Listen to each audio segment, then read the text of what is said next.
जय हिंद। मैं संजय सिंह आप सभी को अपने YouTube channel Sanjay online study zone पर स्वागत करता हूं। आज बिहार दरोगा पीटी 2017 में पूछे गए प्रीवियस ईयर क्वेश्चन का पोस्टमार्टम करने वाला हूं। ये क्वेश्चन 1 से 25 होगा, परंतु 1 से 25 क्वेश्चन में कम से कम 500 क्वेश्चन में ऐड करूँगा। टोटल 1 से 25 क्वेश्चन ही नहीं, तकरीबन 500 क्वेश्चन इसमें होंगे, उससे प्लस ही होंगे। इसलिए इस सीरीज का पोस्ट मॉडर्न सीरीज नाम रखा गया है। तो चले स्टार्ट करते हैं। ये पहला वीडियो होगा 2017 में पूछे गए पीटी प्रश्न का क्वेश्चनों का। पहला क्वेश्चन नंबर फर्स्ट देखें। उच्चतम न्यायालय के न्यायाधीश के अवकाश ग्रहण की उम्र है क्या है? उच्चतम न्यायालय के, तो उच्चतम न्यायालय के न्यायाधीश 65 वर्ष पर अपना अवकाश ग्रहण करते हैं। यदि आपसे उच्च न्यायालय को पूछ ले तो 62 वर्ष। उच्च न्यायालय को, उच्चतम न्यायालय के बारे में कुछ जान लेते हैं। तो उच्चतम न्यायालय जो अवकाश प्राप्त करते हैं 65 वर्ष, वो अनुच्छेद 124 के 2 के तहत 2 में लिखा हुआ है कि उच्चतम न्यायालय 65 वर्ष के यदि पूरा हो जाता है किन्हीं का, तो वो अपना अवकाश प्राप्त कर लेंगे या फिर इस्तीफा दे देंगे, अवकाश प्राप्त कर लेंगे। उच्चतम न्यायालय की स्थापना कब हुई थी या गठन कब हुआ, किस अनुच्छेद के तहत हुआ था उच्चतम न्यायालय का गठन या स्थापना? अनुच्छेद 124 के तहत हुई थी उच्चतम न्यायालय की गठन या स्थापना। 124 के तहत 28 जनवरी 1950 को गठन हुआ था उच्चतम न्यायालय का। सर्वोच्च न्यायालय का गठन 28 जनवरी 1950 को किया गया था। ठीक है। अभी यदि आगे क्वेश्चन इसमें और क्या बनता है, तो सबसे पहले भारत में उच्चतम न्यायालय रेगुलेटिंग एक्ट के तहत 1773 जो रेगुलेटिंग एक्ट था, उसके तहत 1774 में सर्वोच्च न्यायालय की स्थापना की गई थी। कलकत्ता में किया गया था सर्वोच्च न्यायालय की स्थापना 1774 में, 1773 के रेगुलेटिंग एक्ट के तहत। एलिजा एम्पे थे पहले अध्यक्ष, पहले मुख्य न्यायाधीश। और फिर ब्रिटिश काल में ही 1935 के अधिनियम के तहत सर्वोच्च न्यायालय को संघीय न्यायालय के रूप में स्थापना की गई। 1935 के अधिनियम के तहत, 1935 के अधिनियम के तहत स्थापना हुई संघीय न्यायालय की। और इसे 28 जनवरी 1950 को संघीय न्यायालय की जगह सर्वोच्च न्यायालय या उच्चतम न्यायालय की स्थापना कर दी गई 1950 में 28 जनवरी को। तो ये आंसर मेरा क्या हो गया? 65 वर्ष। अगले क्वेश्चन पर चले। Question number 2। क्वेश्चन नंबर 2 में क्या है, तो फरवरी 2017 को मनाए गए विश्व रेडियो दिवस का विषय क्या था? तो फरवरी 2017 में ऑफ हैं रेडियो, ये 2017 की बात है। लेकिन 2023 की बात क्या है, थीम क्या है 2023 में, वर्तमान समय में? तो रेडियो दिवस का थीम है 2022 में, थीम रेडियो और शांति। इसका थीम है रेडियो और शांति। मनाया जाता है कब? 13 फरवरी को मनाया जाता है रेडियो दिवस, विश्व रेडियो दिवस। और यह विश्व का 12वां संस्करण था। ओके, अगले क्वेश्चन की ओर चले।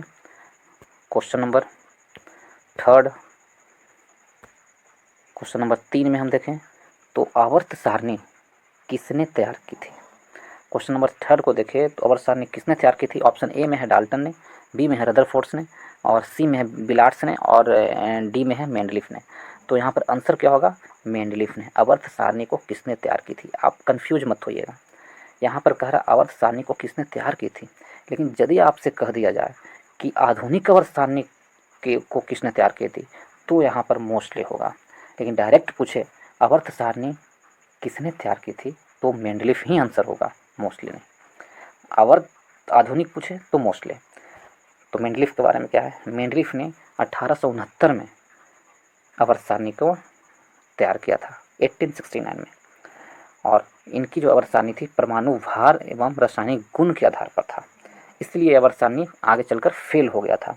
इनके आवर्त सारणी में 9 वर्ग और 7 आवर्त थे, 7 आवर्त थे। और फिर आधुनिक आवर्त सारणी के जनक मोस्ले को कहा जाता है, जो 1913 में इन्होंने आवर्त सारणी को बनाया था। मेंडलीफ के आवर्त सारणी में केवल चेंज क्या किए, तो मेंडलीफ के आवर्त सारणी परमाणु भार पर था, तो मोस्ले ने अपना आवर्त सारणी को परमाणु द्रव्यमान पर कर दिया, परमाणु द्रव्यमान के आधार पर कर दिया गया था। और मोस्ले का आवर्त सारणी सफल रहा। और मोस्ले के आवर्त सारणी में 7 आवर्त और 9 वर्ग है, सेम ही है, जो मेंडलीव का था वो मोस्ले का भी है। और यदि इनके इतिहास को जानने में ये आवर्त का, तो सबसे पहले आवर्त सारणी बनाने का प्रयास डोवर्नियर ने किया था, सबसे पहले 1817 ईस्वी में डोवर्नियर ने। और उनका डोवर्नियर का त्रिक कहा जाता है, उनका क्या था, डोवर्नियर का त्रिक। उसके बाद 1866 ईस्वी में न्यूलैंड्स ने अष्टक सिद्धांत दिया था आवर्त सारणी बनाने के लिए। यदि ऑप्शन नंबर ए को देखें, डाल्टन, डाल्टन परमाणु सिद्धांत का प्रतिपादन किया था डाल्टन ने, जो बाद में फेल कर दिया था। उसके बाद परमाणु सिद्धांत को रदरफोर्ड ने बताया था कि परमाणु के अंदर एक धनावेशित कण होते हैं, रदरफोर्ड ने बताया था। तो अगली क्वेश्चन की ओर चले, क्वेश्चन नंबर 4, इनमें से कौन भारत के राष्ट्रपति द्वारा नियुक्त नहीं होते हैं। यहाँ पर देख लीजिए, नहीं होते हैं, इसमें ध्यान देना है। ऑप्शन ए में है राजदूत, भारत के राष्ट्रपति द्वारा होते हैं। बी में प्रधानमंत्री, ये भी भारत के राष्ट्रपति द्वारा होते हैं। सी में भारत के मुख्य न्यायाधीश, ये भी भारत के राष्ट्रपति द्वारा ही नियुक्त होते हैं। तो ऑप्शन क्या बचा, डी। डी ऑप्शन बचा, भारत के उपराष्ट्रपति नियुक्त नहीं होते हैं। ऑप्शन डी सही हुआ। तो ऑप्शन डी सही है।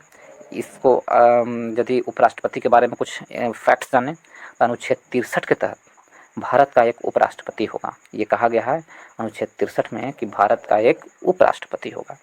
अनुच्छेद 66 में राष्ट्रपति का क्या है, निर्वाचन होगा। राष्ट्रपति के निर्वाचन के बारे में कहा गया है अनुच्छेद 66 में। और भारत के प्रथम राष्ट्रपति उपराष्ट्रपति कौन थे, एस राधाकृष्णन, एस राधाकृष्णन थे, एस राधाकृष्णन। और वर्तमान में भारत के उपराष्ट्रपति कौन है, जगदीप धनखड़ हैं, जो 14वें उपराष्ट्रपति हैं। यदि ऑप्शन नंबर ए को ऑप्शन नंबर नहीं, यदि हम राष्ट्रपति के बारे में कुछ जानें, तो राष्ट्रपति की स्थापना, राष्ट्रपति की किस पद का किस में दिया हुआ, अनुच्छेद 52 में कहा गया है कि भारत के एक राष्ट्रपति होंगे। 53 में कहा गया है कि राष्ट्रपति, अनुच्छेद 53 में है राष्ट्रपति कार्य एवं शक्ति, अनुच्छेद 53 में राष्ट्रपति के कार्य एवं शक्ति दिया गया है। अनुच्छेद 56 में कार्यकाल है राष्ट्रपति का। और अनुच्छेद 60 के तहत राष्ट्रपति शपथ ग्रहण करते हैं। और अनुच्छेद 61 के तहत राष्ट्रपति महाभियोग लगाया जाता है राष्ट्रपति पर। प्रथम राष्ट्रपति डॉक्टर राजेंद्र प्रसाद थे, और वर्तमान में राष्ट्रपति द्रौपदी मुर्मू है, जो भारत के 15वें राष्ट्रपति हैं। ऑप्शन नंबर बी की ओर देखें, प्रधानमंत्री। प्रधानमंत्री का पद की नियुक्ति अनुच्छेद 75 के तहत होती है, प्रधानमंत्री की नियुक्ति। और कार्यपालिका शक्ति का वास्तविक प्रधान प्रधानमंत्री होते हैं। प्रधानमंत्री नीति आयोग के अध्यक्ष होते हैं, राष्ट्रीय विकास परिषद के भी अध्यक्ष होते हैं प्रधानमंत्री, राष्ट्रीय एकता परिषद के भी अध्यक्ष होते हैं प्रधानमंत्री, और अंतर्राष्ट्रीय परिषद का तथा राष्ट्रीय जल संसाधन परिषद के भी अध्यक्ष होते हैं प्रधानमंत्री। और भी ऐसे हैं जिसके अध्यक्ष होते हैं प्रधानमंत्री। ऑप्शन नंबर सी की ओर देखें, मुख्य न्यायाधीश। मुख्य न्यायाधीश, भारत के प्रथम मुख्य न्यायाधीश एच.जे. कानिया थे।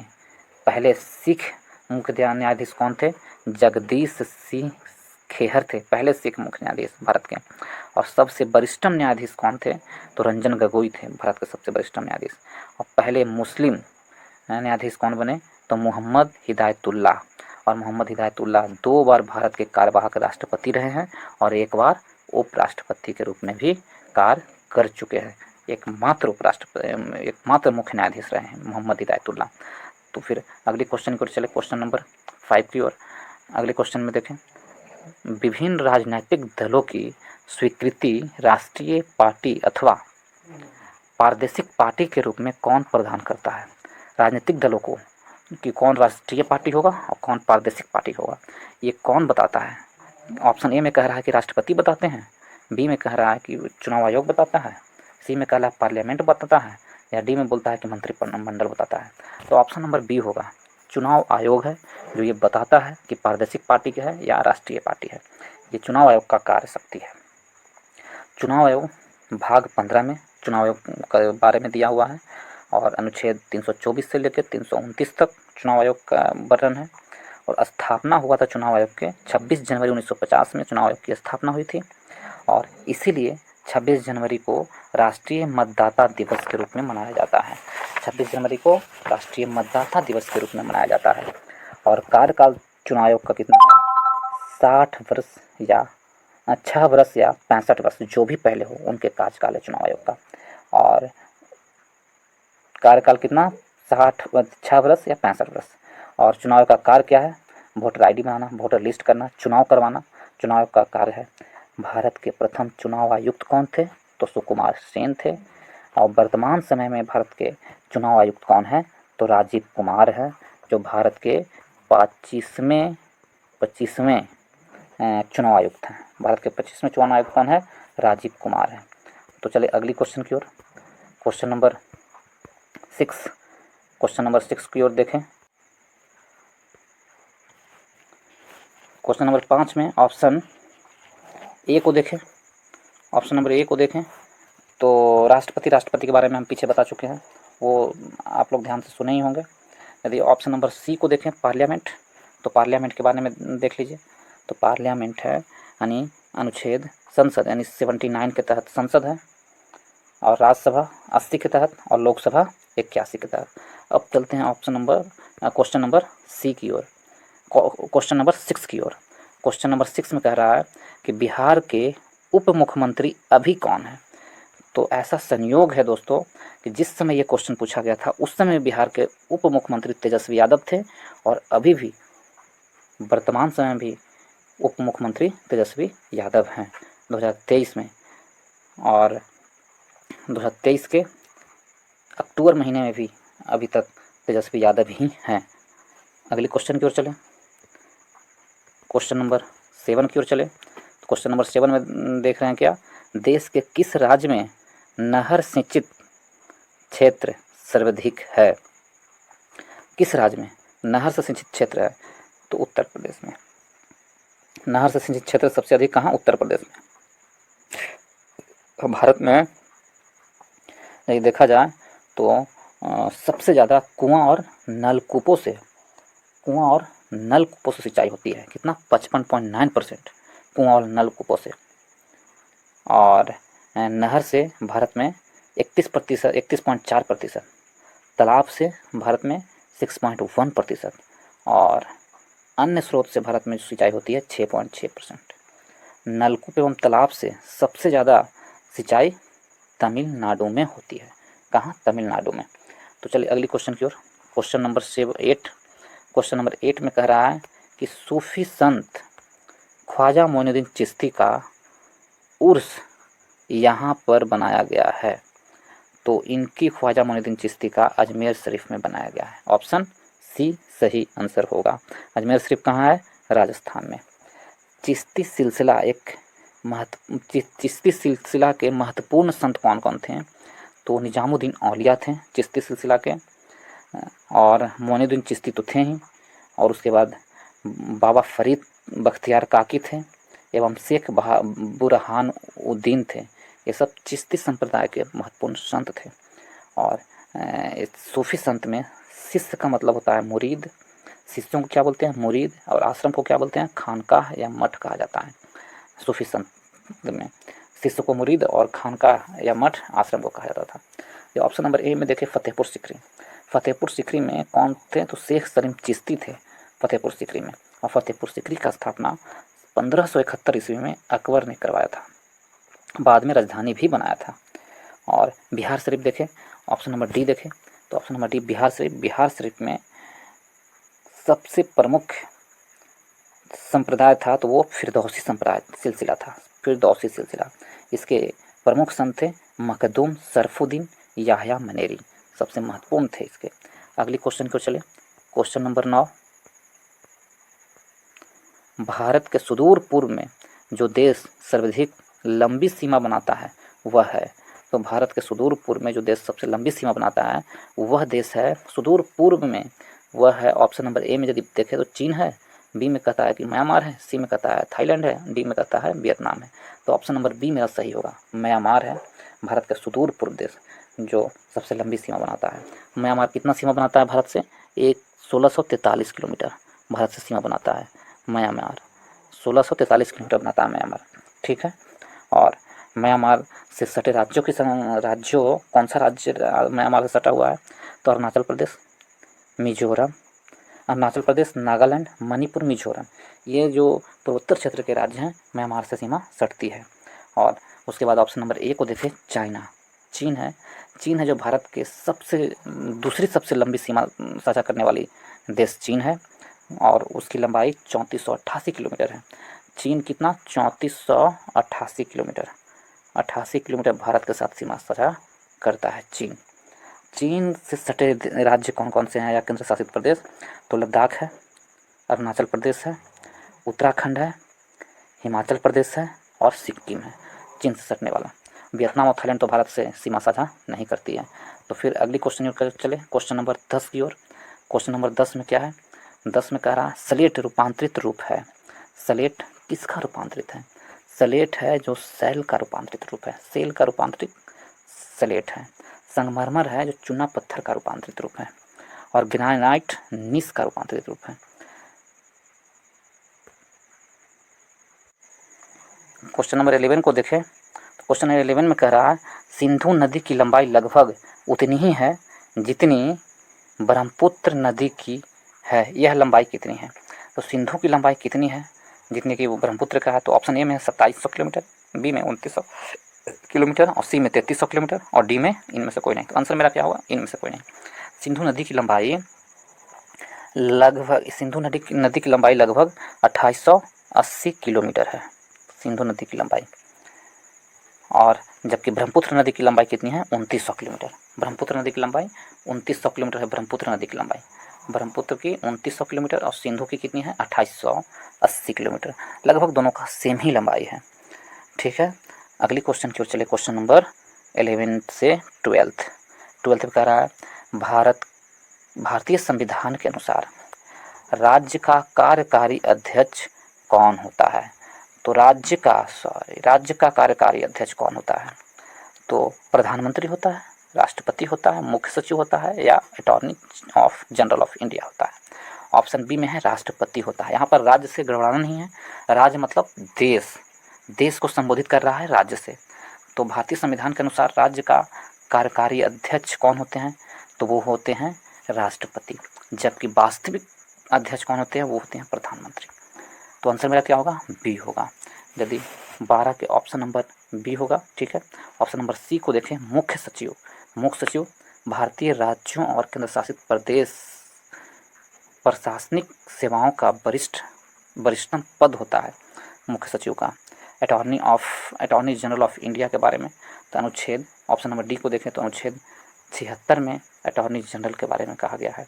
भारत का प्रथम विधि अधिकारी होते हैं अटॉर्नी जनरल, और सरकार के कानूनी सलाहकार होते हैं अटॉर्नी जनरल, जिनकी नियुक्ति राष्ट्रपति करते हैं और त्यागपत्र भी राष्ट्रपति को ही देते हैं अटॉर्नी जनरल भारत के प्रथम अटॉर्नी जनरल कौन थे, तो एन.सी. सीतलवाड़ थे भारत के प्रथम अटॉर्नी जनरल। और अभी में भारत के अटॉर्नी जनरल कौन है, आर. वेंकट रमनी भारत के 16वें अटॉर्नी जनरल बने हुए हैं। अगली क्वेश्चन की ओर चले, क्वेश्चन नंबर 13 में चलते हैं। तो इनमें कह रहा है कि इनमें कौन सी विश्व निकाय 1920 ईस्वी में स्थापित हुई और 1946 ईस्वी में भंग हो गई थी। नॉर्डिक अलायंस ए में है, बी में है बाल्कन अलायंस, सी में है लीग ऑफ नेशंस अलायंस और डी में है एशियंस काउंसिल्स। तो आंसर मेरा क्या होगा, तो ये मेरा आंसर होगा सी, लीग ऑफ नेशंस अलायंस 1920 में बना था और फिर 1946 में द्वितीय विश्व युद्ध के बाद समाप्त कर दिया गया। लीग ऑफ नेशंस के जितने भी कार्य शक्ति थे वो संयुक्त राष्ट्र संघ में समाहित कर दिया गया। संयुक्त राष्ट्र संघ की स्थापना 1945 में 24 अक्टूबर को हुआ था और इसकी मुख्यालय संयुक्त राष्ट्र संघ के कहाँ है, मैनहट्टन टापू पर, न्यूयॉर्क में। सदस्य देश कितने हैं, तो 193 हैं। अगली क्वेश्चन की ओर चलते हैं, क्वेश्चन नंबर 14 की ओर। भारतीय नागरिकों के मौलिक कर्तव्य हैं। तो भारतीय नागरिकों के मौलिक कर्तव्य कितने हैं, तो वर्तमान में मौलिक कर्तव्य 11 है। यदि भारतीय नागरिकों के मूल संविधान में तो था नहीं, हाँ यदि पूछ ले भारतीय नागरिकों के मौलिक कर्तव्य मूल संविधान में कितने थे, ऐसे प्रश्न पूछ ले कि मूल संविधान में मौलिक कर्तव्य कितने थे भारतीय नागरिकों के, तो 0 थे। 0 आंसर होगा हमारा, कितना, 0 आंसर होगा, क्योंकि मूल संविधान में मौलिक कर्तव्य था ही नहीं, क्योंकि उसको जोड़ा गया है 42वें संविधान संशोधन 1946 के तहत। तो सबसे पहले देखें मौलिक कर्तव्य भाग 4 के क में आता है। आर्टिकल 51 के क में है, जहाँ क है इसका मतलब कहीं ना कहीं जोड़ा गया है। 51 के क में है 42वें संविधान संशोधन 1976 के तहत 10 मौलिक कर्तव्य जोड़ा गया है और 11वां मौलिक कर्तव्य को 86वें संविधान संशोधन 2002 के तहत जोड़ा गया। तो वर्तमान में मौलिक कर्तव्य की संख्या 11 हो गया है। तो अगले क्वेश्चन की ओर चले, क्वेश्चन नंबर 15 की ओर। 15 नंबर है, राज्यसभा में सदस्यों की अधिकतम संख्या कितनी होती है? तो राज्यसभा में फिलहाल में सदस्यों की अधिकतम संख्या 250 है। ठीक है, 250 है अधिकतम। अनुच्छेद 80 के तहत राज्यसभा का वर्णन है और राज्यसभा का गठन 3 अप्रैल 1952 को हुआ था राज्यसभा का गठन।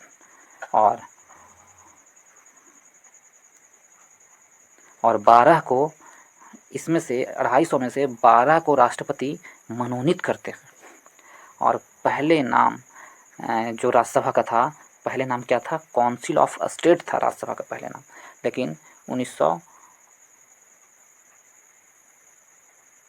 राज्यसभा का नाम 1954 में 23 अगस्त 1954 में राज्यसभा का नाम काउंसिल ऑफ स्टेट का नाम बदल करके राज्यसभा कर दिया गया। 23 अगस्त 1954 में काउंसिल ऑफ स्टेट का नाम बदल करके राज्यसभा कर दिया गया। अब अगली क्वेश्चन की ओर चलते हैं, क्वेश्चन नंबर 16। क्वेश्चन नंबर 16 को देखें।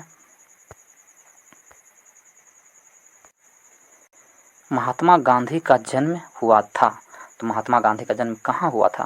क्वेश्चन नंबर 16 में पूछ रहा है। तो उसमें हुआ था, कब हुआ था, कहाँ नहीं, कब हुआ था? तो ऑप्शन ए में है 1859, बी में है 1869, सी में है 1879 और डी में है 1889। तो ऑप्शन नंबर बी सही होगा कि महात्मा गांधी का जन्म 1869 में हुआ था, गुजरात के पोरबंदर जिले में हुआ था। और मृत्यु महात्मा गांधी का 30 जनवरी 1948 में हुआ था। 30 जनवरी 1948 में 1948 में हुआ था। ठीक है, तो ऑप्शन नंबर मेरा क्या होगा? बी सही होगा। देखें तो महात्मा गांधी के पिता का नाम करमचंद गांधी था, माता का नाम पुतली गांधी था और पत्नी का नाम कस्तूरबा गांधी था।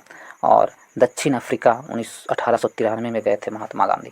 कब गए थे? 1893 में गांधी जी ने दक्षिण अफ्रीका गए थे और 1894 में गांधी जी ने नडाल इंडिया कांग्रेस की स्थापना की।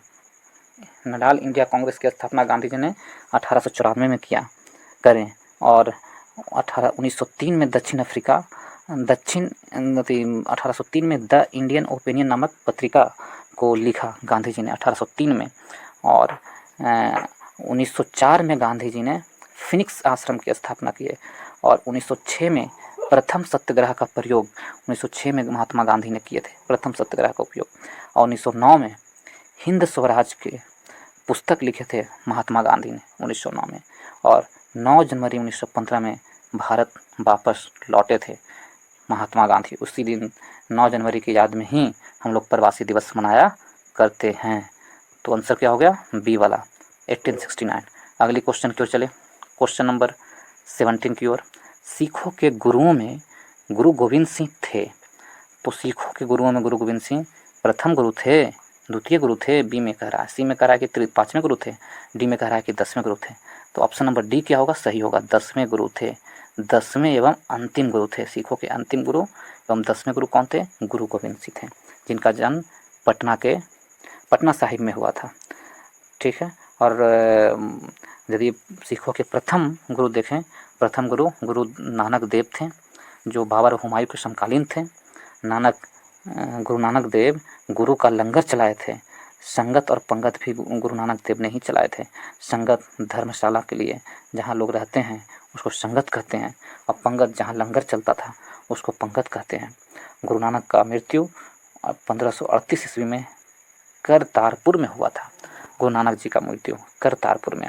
यदि 10 गुरुओं को एक बार देख लें तो गुरु नानक, दूसरे गुरु अंगद, तीसरे अमरदास, चौथे रामदास, 5वें अर्जुन देव, 6ठे गुरु हरगोविंद, 7वें गुरु हरराय, 8वें गुरु हरकिशन, 9वें गुरु तेग बहादुर और 10वें गुरु गोविंद सिंह। तो फिर चले ऑप्शन डी आंसर मेरा सही होगा। ठीक है,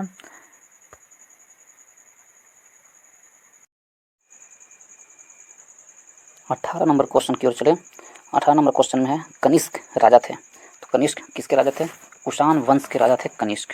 ऑप्शन नंबर सी मेरा सही आंसर होगा। क्वेश्चन नंबर 18 में देखें, कुषाण वंश के संस्थापक कौन थे? कुजुल कटफिसस। कुषाण वंश के संस्थापक थे कुजुल कटफिसस। कुषाण वंश में सबसे पहले सोने के सिक्के जारी किए थे कुषाणों ने सबसे पहले, और वो भी कुजुल कटफिसस ने, कुषाण वंश के साथ साथ कुजुल कटफिसस ने ही सबसे पहले सोने के सिक्के जारी की थी। और कुषाण की राजधानी कहाँ थी? फिरोजपुर या पेशावर, और इसकी दूसरी राजधानी मथुरा थी। 78 ईस्वी में कनिष्क ने सख्त संबंध चलाया था जब वो कुषाण वंश का शासक बना था। तो आंसर सी होगा। ऑप्शन नंबर ए को देखें। ऑप्शन नंबर ए में कह रहा है मौर्य वंश। मौर्य वंश के संस्थापक कौन थे? चंद्रगुप्त मौर्य थे, जिनका शासनकाल 320 से 298 तक चला था। और ये क्षत्रिय, बौद्ध और जैन ग्रंथ में थे। क्षत्रिय, बौद्ध और जैन ग्रंथ के अनुसार ये क्षत्रिय थे। चंद्रगुप्त मौर्य क्षत्रिय थे बौद्ध और जैन ग्रंथों के अनुसार। और मुद्रा राक्षस और पुराणों में चंद्रगुप्त मौर्य को शूद्र कहा गया है, जबकि जस्टिन और स्ट्रैबो ने सेंड्रोकोटस कहा है, और एपिधन एवं प्लूटार्क ने एंड्रोकोटस कहा है चंद्रगुप्त मौर्य को। विलियम जोन्स ने चंद्रगुप्त मौर्य के रूप में पहचान की है। ऑप्शन नंबर बी को देखें, गुप्त वंश। गुप्त वंश के संस्थापक कौन है? श्रीगुप्त। वास्तविक संस्थापक कौन है गुप्त वंश का? चंद्रगुप्त प्रथम, जो 319 से लेकर 335 ईस्वी तक उनका कार्यकाल रहा है। और चंद्रगुप्त प्रथम ने महाराजाधिराज की उपाधि धारण की थी। ऑप्शन नंबर डी के देखें, पाल वंश। पाल वंश के संस्थापक कौन है? तो पाल वंश के संस्थापक गोपाल हैं, और 750 ईस्वी में इसकी राजधानी मुंगेर थी। पाल वंश की राजधानी कहाँ? मुंगेर। और प्रमुख शासक पाल वंश के गोपाल हुए, धर्मपाल हुए, देवपाल हुए, नारायणपाल हुए, महीपाल आदि इनके प्रमुख शासक हैं। उदंतपुरी विश्वविद्यालय की स्थापना गोपाल ने करवाया था। पाल वंश के संस्थापक गोपाल ने उदंतपुरी विश्वविद्यालय की स्थापना किया था, जबकि विक्रमशिला विश्वविद्यालय की स्थापना धर्मपाल ने किया था, विक्रमशिला विश्वविद्यालय की। तो अगले क्वेश्चन की ओर चले, क्वेश्चन नंबर 19 की ओर चले। तो क्वेश्चन नंबर 19 में क्या है? कह रहा है बेरी बेरी खुराक में किसकी कमी की वजह से होती है? बेरी बेरी खुराक किसकी कमी की वजह से होती है? तो बेरी बेरी है जो विटामिन बी, या इसको बोल सकते हैं विटामिन B1 की कमी से होती है beriberi. Option number B सही होगा। विटामिन B1 को क्या बोलते हैं? थायमीन बोलते हैं विटामिन B1 को। ऑप्शन नंबर ए देखें, विटामिन ए, तो विटामिन ए को रेटिनॉल बोलते हैं, या रतौंधी होता है विटामिन ए की कमी से, और इसमें इसे रेटिनॉल बोलते हैं। विटामिन ई में प्रजनन क्षमता की कमी होती है, इसे टिकोफेरॉल बोलते हैं। ऑप्शन नंबर सी में है विटामिन ई। यदि विटामिन सी को देखो तो इसे अस्कॉर्बिक अम्ल कहते हैं। स्कर्वी रोग होता है इसकी कमी से, या इसका रासायनिक नाम एल अस्कॉर्बिक अम्ल होता है। ऑप्शन नंबर, अगले क्वेश्चन की ओर चले, क्वेश्चन नंबर 20 में। 20 में कह रहा है भारत पर आक्रमण करने वाला पहला मुसलमान कौन था? ऑप्शन नंबर ए में है मोहम्मद गौरी, बी में है मोहम्मद बिन कासिम, सी में है मोहम्मद बिन तुगलक, और डी में है बाबर। कह रहा आक्रमण करने वाला पहला मुसलमान कौन था? तो ऑप्शन नंबर बी आंसर सही होगा, मोहम्मद बिन कासिम। 712 ईस्वी में मोहम्मद बिन कासिम ने भारत पर आक्रमण किया था सिंध प्रांत में, और उसमें वो विजय प्राप्त किया था। उसमें हिंदू राजा दाहिर के विरुद्ध, सिंध पर हिंदू राजा दाहिर का शासन था, उसके विरुद्ध उसने विजय प्राप्त किया था मोहम्मद बिन कासिम ने। इसलिए 712 ईस्वी में मुसलमानों का सफल आक्रमण रहा। इसी कारण से मोहम्मद बिन कासिम को पहला मुसलमान माना जाता है जो भारत पर आक्रमण किया था। और उसके बाद ऑप्शन नंबर ए को देखें, मोहम्मद गौरी। मोहम्मद गौरी 1173 ईस्वी में शासक बना गौर का, मोहम्मद गौरी ने 1173 ईस्वी में। जबकि पहला आक्रमण 1175 ईस्वी में मुल्तान के लिए विरुद्ध किया था मोहम्मद गौरी ने, और दूसरा युद्ध 1178 ईस्वी में पाटन, गुजरात के, पाटन कहाँ पड़ता है? गुजरात में। वहाँ के शासक भीम टू के विरुद्ध उसने युद्ध किया, जिसमें गौरी की हार हुई। भीम टू ने खूब धोया था गौरी को। और फिर तराइन का पहला युद्ध 1191 में हुआ गौरी और पृथ्वीराज चौहान के बीच। इसमें गौरी की हार हुई और पृथ्वीराज चौहान जीत गए। तराइन का द्वितीय युद्ध हुआ पुनः गौरी आया 1192 ईस्वी में और पृथ्वीराज चौहान और गौरी के बीच हुआ, जिसमें गौरी जीत गया। और उसके बाद चंदावर का युद्ध हुआ 1194 में गौरी एवं जयचंद के बीच, जिसमें गौरी को जीत प्राप्त हुई। ऑप्शन नंबर सी को देखें, मोहम्मद बिन तुगलक। मोहम्मद बिन तुगलक अन्य नाम इसका क्या था, उलुग खां था या जुन्ना खां था। मोहम्मद बिन तुगलक का अन्य नाम। 1325 ईस्वी में दिल्ली के सिंहासन पर बैठा था मोहम्मद बिन तुगलक, और मोहम्मद बिन तुगलक था सबसे अधिक शिक्षित, विद्वान एवं योग्य राजा था मोहम्मद बिन तुगलक। इसे स्वप्नशील भी कहते हैं, पागल कहते हैं, रक्त पिपासु एवं भी कहा जाता है मोहम्मद बिन तुगलक को। स्वप्नशील, पागल या रक्त पिपासु भी कहा जाता है मोहम्मद बिन तुगलक को। ऑप्शन नंबर डी को देखें, बाबर। बाबर है तो बाबर का कार्यकाल 1526 से लेके 1530 तक रहा भारत में बाबर का कार्यकाल, जिसमें बाबर का जन्म यदि हम देखें तो 1483 ईस्वी में हुआ था और 1507 में बादशाह की उपाधि धारण किए थे बाबर ने। बाबर भारत पर 5 बार आक्रमण किया था। प्रथम आक्रमण बाबर ने 1519 में अभियान चलाया था यूसुफ जाहियों के विरुद्ध, और पानीपत का प्रथम युद्ध 21 अप्रैल 1526 में इब्राहिम लोदी व बाबर के बीच हुआ था, जिसमें बाबर का विजय प्राप्त हुआ था। उसके बाद खानवा का युद्ध 17 मार्च 1527 को हुआ था, जिसमें राणा सांगा एवं बाबर के बीच हुआ था। इसमें भी बाबर की जीत हुई थी। चंदेरी का युद्ध 1528 ईस्वी में हुआ था मेदिनी राय एवं बाबर के बीच, इसमें भी बाबर की जीत हुई। उसके बाद अंत में घाघरा का युद्ध हुआ 1529 में अफ़गानों के बीच एवं बाबर एवं अफ़गानों के बीच, इसमें भी बाबर की जीत हुई और अफ़गान हारे। इसका एक ट्रिक है, पान खा के चला घर। पान से पानीपत का प्रथम युद्ध, खा से खानवा का युद्ध और चला से चंदेरी का युद्ध, घ से घाघरा का युद्ध। 1526, 1527, 1528, 1529 ऐसे याद रखिए लगातार। चलिए अगली क्वेश्चन की ओर चलते हैं, क्वेश्चन नंबर 21 की ओर। क्वेश्चन नंबर 21 में क्या है, तो क्वेश्चन नंबर 21 में है कि पृथ्वी अपनी धुरी पर घूमती है। तो पृथ्वी अपनी धुरी पर 23 घंटा 56 मिनट 4 सेकंड में घूमती है। धुरी पर घूमती है पृथ्वी अपनी 23 घंटे 56 मिनट और 4 सेकंड में घूमती है। लगभग 24 घंटे में पृथ्वी अपनी धुरी पर घूर्णन करती है। कितने, लगभग 24 घंटे में पृथ्वी अपने धुरी पर घूर्णन करती है। ठीक है, और पृथ्वी है जो 5वां सबसे बड़ा उपग्रह है। पृथ्वी 5वां सबसे बड़ा उपग्रह है और पृथ्वी अपने अक्ष पर 23.5 डिग्री झुका हुआ है। कक्षा तल से अपने अक्ष पर झुका हुआ है 23.5 डिग्री। और पृथ्वी का एकमात्र उपग्रह है चंद्रमा। पृथ्वी का विषुवतीय व्यास 12,756 किलोमीटर है। पृथ्वी का विषुवतीय व्यास 12,756 किलोमीटर है पृथ्वी का विषुवतीय व्यास, जबकि ध्रुवीय व्यास पृथ्वी का है 12,713.6 किलोमीटर। यदि पृथ्वी के विषुवतीय और ध्रुवीय व्यास का अंतर देखें तो लगभग 43 किलोमीटर का अंतर होता है। औसतन पृथ्वी का व्यास कितना होगा, तो 12,742 किलोमीटर।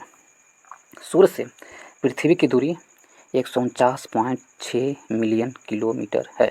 149.6 मिलियन किलोमीटर सूर्य से पृथ्वी की दूरी। पृथ्वी सूर्य का परिक्रमा कितने दिनों में करता है, तो पृथ्वी सूर्य का परिक्रमा 365 दिन 5 घंटे सूर्य का परिक्रमा करता है और 46 सेकेंड में।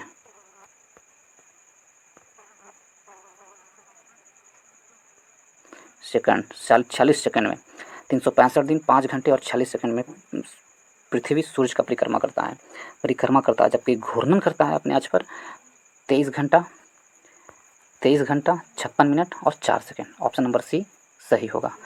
अगली क्वेश्चन की ओर चले, क्वेश्चन नंबर 22। क्वेश्चन नंबर 22 में क्या कह रहा है कि ग्रह जो सूर्य की परिक्रमा करने में 88 दिन लगाता है वह है कौन सा ग्रह हुआ है। शुक्र है, ए में कह रहा है, बी में कह रहा है बुध है, सी में कह रहा है मंगल है, डी में कह रहा है वरुण है। तो मेरा ऑप्शन क्या होगा, बी ऑप्शन होगा सही, बुध है। ग्रह जो सूर्य की परिक्रमा करने में 88 दिन लगाता है वह ग्रह है बुध है। तो बुध को मरकरी इंग्लिश में कहते हैं। बुध है जो सबसे नज़दीक ग्रह है सूर्य का, और उसके पास कोई उपग्रह नहीं है बुध के पास, और चुंबकीय क्षेत्र पाया जाता है बुध के पास, चुंबकीय क्षेत्र पाया जाता है, इसकी विशेषता है। ऑप्शन नंबर ए को देखें, शुक्र को, शुक्र जिसे वेनस कहते हैं, वीनस कहा जाता है शुक्र को। पृथ्वी का निकटतम तारा, पृथ्वी का सबसे निकटतम ग्रह है कौन? शुक्र है। सबसे गर्म ग्रह, चमकीला ग्रह, सांझ का तारा, भोर का तारा किसे कहते हैं? शुक्र को ही कहते हैं। शुक्र है जो शुक्र पर पूरब की ओर, जो शुक्र पर है जो पूरब में सूर्यास्त होता है और पश्चिम में सूर्योदय होता है। जैसे हमारे के यहाँ पृथ्वी पर सूर्योदय होता है पूरब में, तो शुक्र पर सूर्योदय नहीं सूर्यास्त होता है पूरब में, क्योंकि शुक्र का घूर्णन है जो एंटी क्लॉक है, क्लॉकवाइज है। शुक्र का घूर्णन क्लॉकवाइज है। शुक्र का घूर्णन क्या है? क्लॉकवाइज, यानी घड़ी की दिशा की ओर, दक्षिणावर्त है। इस कारण से वहाँ शुक्र पर जो सूर्य का उदय होता है पूरा पश्चिम की ओर और अस्त होते हैं सूर्य पूरब की ओर। ठीक है। और पृथ्वी का भगना ग्रह भी कहते हैं शुक्र को। शुक्र क्यों कहते हैं भगना ग्रह? क्योंकि पृथ्वी का घनत्व और शुक्र का घनत्व, आकार, व्यास सब समान है पृथ्वी के। शुक्र का घनत्व, व्यास और आकार सब समान है किसके जैसा? पृथ्वी के जैसा, इसलिए इसे भगना ग्रह कहते हैं। शुक्र के पास भी कोई उपग्रह नहीं है। अगले क्वेश्चन की ओर चले। क्वेश्चन नंबर, अगली ऑप्शन की ओर देखें। ऑप्शन नंबर सी को देखें, मंगल। ऑप्शन नंबर सी का है मंगल। मंगल को मार्स ग्रह कहते हैं। मंगल को लाल ग्रह भी कहा जाता है। लाल क्यों होता है? तो आयरन ऑक्साइड की अधिकता पाई जाती है, इस कारण से मंगल ग्रह को लाल ग्रह कहते हैं। मंगल ग्रह के दो उपग्रह हैं, फोबोस और डिमोस। और मंगल ग्रह है जो सूर्य का परिक्रमा 687 दिनों में करता है। ऑप्शन नंबर डी में देखें, वरुण। वरुण यानी नेपच्यून। नेपच्यून की खोज 1846 ईस्वी में जॉन गाले ने किया था। सबसे दूर का ग्रह है नेपच्यून, और चारों ओर अति शीतल मीथेन का बादल पाया जाता है नेपच्यून पर। मीथेन का बादल पाया जाता है। और नेपच्यून का प्रमुख उपग्रह कौन है? ट्राइटन है जो नेपच्यून का प्रमुख उपग्रह है। अगली क्वेश्चन की ओर चले। क्वेश्चन नंबर 23 क्वेश्चन नंबर में क्या कह रहा है? कह रहा है कि उस ग्रह का देशांतर क्या है जहाँ का स्थानीय समय 6 बजे शाम है, जबकि ग्रीनविच औसत समय 4 बजे शाम है। तो उस ग्रह का शहर का स्थानीय देशांतर क्या है? देखिए, एक घंटा में कितना? 15 डिग्री। एक घंटा में 15 डिग्री, तो 2 घंटा का अंतर है। सुबह 6 बजे से 6 बजे शाम है स्थानीय समय, और ग्रीनविच में औसत समय कितना है? 4 बजे है। 2 घंटा में 30 डिग्री। 30 डिग्री, ठीक है। तो ये 30 डिग्री 2 घंटा में हो गया, तो 30 डिग्री किधर? पूरब की ओर, पूर्वी देशांतर में 30 डिग्री। तो आंसर क्या होगा? आंसर ए होगा, पूर्वी देशांतर। अगले क्वेश्चन की ओर चले। क्वेश्चन नंबर 24, इनमें से कौन सा इस्पात प्लांट से युक्त नहीं है? इस्पात प्लांट से युक्त नहीं है, इनमें से कौन है जो इस्पात प्लांट से संबंधित नहीं है? भिलाई इस्पात प्लांट से है, पारादीप, विशाखापत्तनम, और डी में है सिंदरी। तो ऑप्शन नंबर डी सही होगा, सिंदरी। सिंदरी इस्पात प्लांट से नहीं है। सिंदरी एक उर्वरक उद्योग है। सिंदरी एक उर्वरक उद्योग है। भिलाई इस्पात से संबंधित है छत्तीसगढ़ में। पारादीप पोत निर्माण होता है। विशाखापत्तनम में बिजांग इस्पात संयंत्र स्थित है विशाखापत्तनम में। अगली क्वेश्चन की ओर चले। क्वेश्चन नंबर 25 में, जो इस वीडियो का अंतिम क्वेश्चन होगा। यदि आपको मेरे बताए हुए प्रश्नों का विश्लेषण अच्छा लगा हो तो लाइक करें, सब्सक्राइब करें और शेयर करें दोस्तों। चलिए इस क्वेश्चन को हल करते हैं। 25वां क्वेश्चन है, गारो जनजाति मुख्यतः हैं। तो गारो जनजाति ए में कह रहा है असम की, बी में कह रहा है मणिपुर की, सी में कह रहा है मेघालय की, डी में कह रहा है मिजोरम की। तो गारो जनजाति मुख्यतः असम की है, मेघालय, सॉरी, गारो जनजाति मुख्यतः मेघालय की है। मेघालय की है गारो जनजाति मुख्यतः। मेघालय में है गारो खासी जयंतिया। तो गारो नामक पहाड़ी पर ही गारो जनजाति रहती है, इस तो मेघालय में पड़ती है। मुख्यतः कहाँ की जनजाति है? मेघालय की। ऐसे गारो जनजाति मणिपुर, मिजोरम और असम में भी पाए जाते हैं, लेकिन मुख्य रूप से मेघालय में पाए जाते हैं गारो जनजाति। इसके साथ ही इस वीडियो को हम यहाँ पर समाप्त करते हैं, और इस वीडियो को शेयर करें ज़्यादा से ज़्यादा, लाइक करें और सब्सक्राइब करना ना भूलें। बेल आइकन भी दबा लें दोस्तों, ताकि मैं जो भी वीडियो दूँ सबसे पहले नोटिफिकेशन आपके पास जाए। तो इसके साथ ही मैं इस वीडियो को समाप्त करता हूँ। धन्यवाद।